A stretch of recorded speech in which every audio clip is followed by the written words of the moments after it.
California primarily, Northeastern states secondarily, and Texas tertiary. So I'm going to hand it over to Adam, who's going to talk about consumer preferences, how we're going to actually get this in your hands. Thanks. Hi. So now you know a lot about our target market. We've done a lot of, quantitative analysis for you today, or now we're going to move more into a qualitative section. And that is for us to really kind of dig deep and find out who our consumers are, because they fall in two categories. First, it's understanding ultimately the end consumer.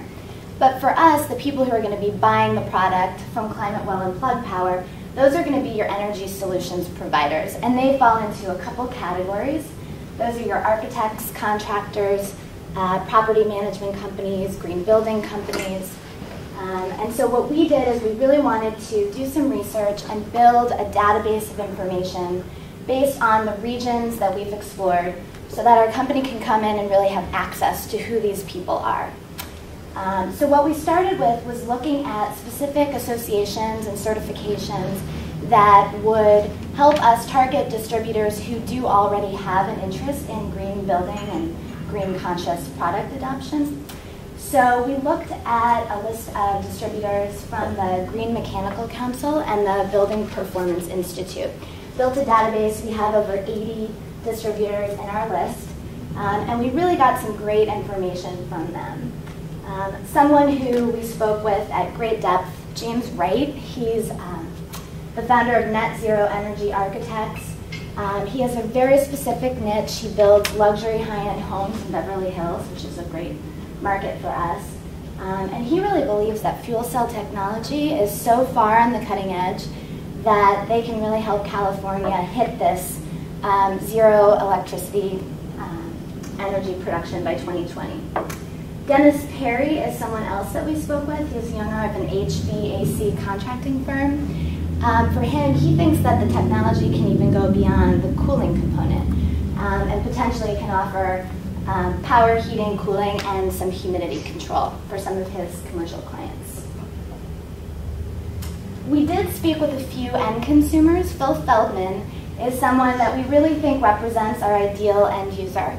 He is a new homeowner. He built a luxury home in the state of Maryland. And for him, he spoke about his three priorities in terms of spending this upfront premium and adopting a new alternative energy system for his home. His three priorities were he really wanted to avoid fluctuating energy prices, first and foremost. Second, he wanted to make use of the tax credits in his home state. And third, he did want to convey this attitude of being green conscious. I think for us, what was most important was to kind of see that cost and stability in terms of payment was first and foremost a priority, even above and beyond the green-friendly image. So based on our primary and secondary research, we've come up with 6 key recommendations for our client over the next 3 to 5 years to help them get into the market. The first and most important was that they really need to establish relationships with these energy solutions providers. James Wright spoke at great length about how he's gone out into the market. He found Plug Power and ClimateWell before they even knew he was out there. He's also found a US competitor, ClearEdge Power, and we need to make sure that they take more of a proactive approach and find these providers before they find him. Second is to educate the distributors that are out there. The people that we spoke with who clearly have an interest in adopting new green technology, they still know very little about what fuel cell technology is. And with a product like ours, which hasn't been on the market, which offers a totally new value proposition, they need to get out there. We also really think it's a great opportunity for our client to educate the distributors and let them know how they can kind of pass that price premium off to the end user. Third is to develop demonstration projects in our primary target regions.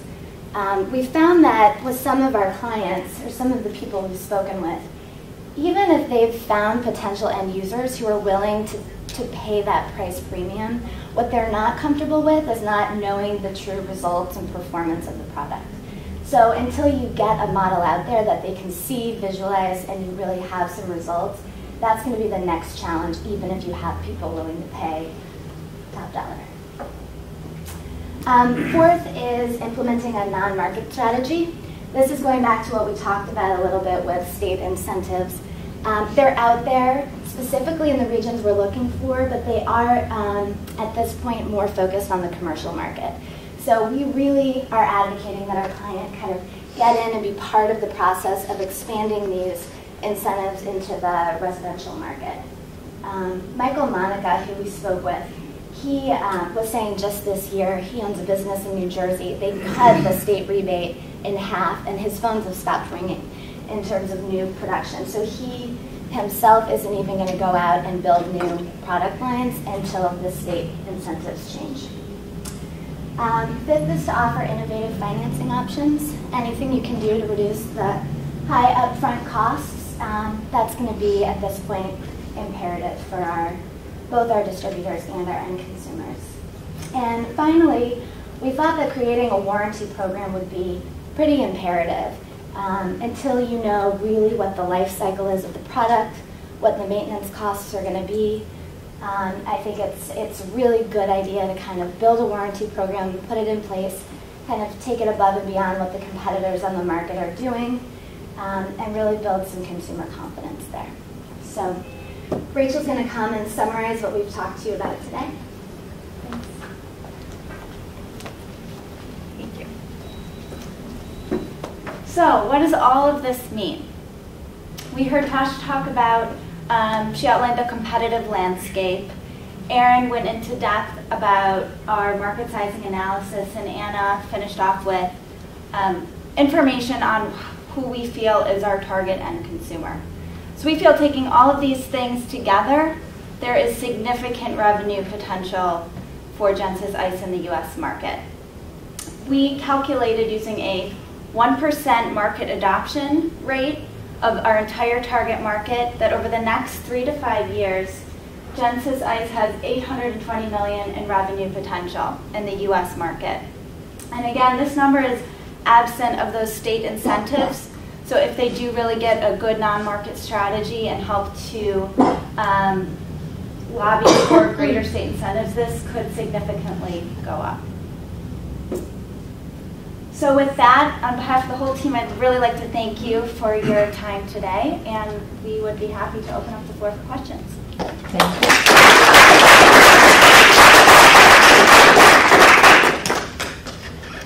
So I think we'll open it up for the company representatives. I know you don't have your client here, unfortunately, but I'm sure that they might have some comments and questions for you. I'm Lars. I have a question regarding the fuel cell technology. What's new here must be the fuel cell. How far are they on the introduction on the market? And what it's based on? What's the efficiency of it? Do you know that? Well, I mean, Plug Power has launched about 3 or 4 generations of the fuel cell. They haven't done it specifically in a retail scale kind of for the homeowner yet, but they've had successful launches of these products in India, all across the world. So we took the assumptions given to us by the client that the fuel cell works in the efficiencies we use to calculate those paybacks. So in other words, per dollar of natural gas in, it creates X dollars of energy out, and we use those assumptions to plug into the model. So it's all kind of baked in there. I can't speak exactly to the efficiency, unfortunately. That would be more a brick, but it's built in. Well, that's, it does. The CHP technology, the list of different types of systems that we had on the slide, the Stirling engines, Rankine engines, right?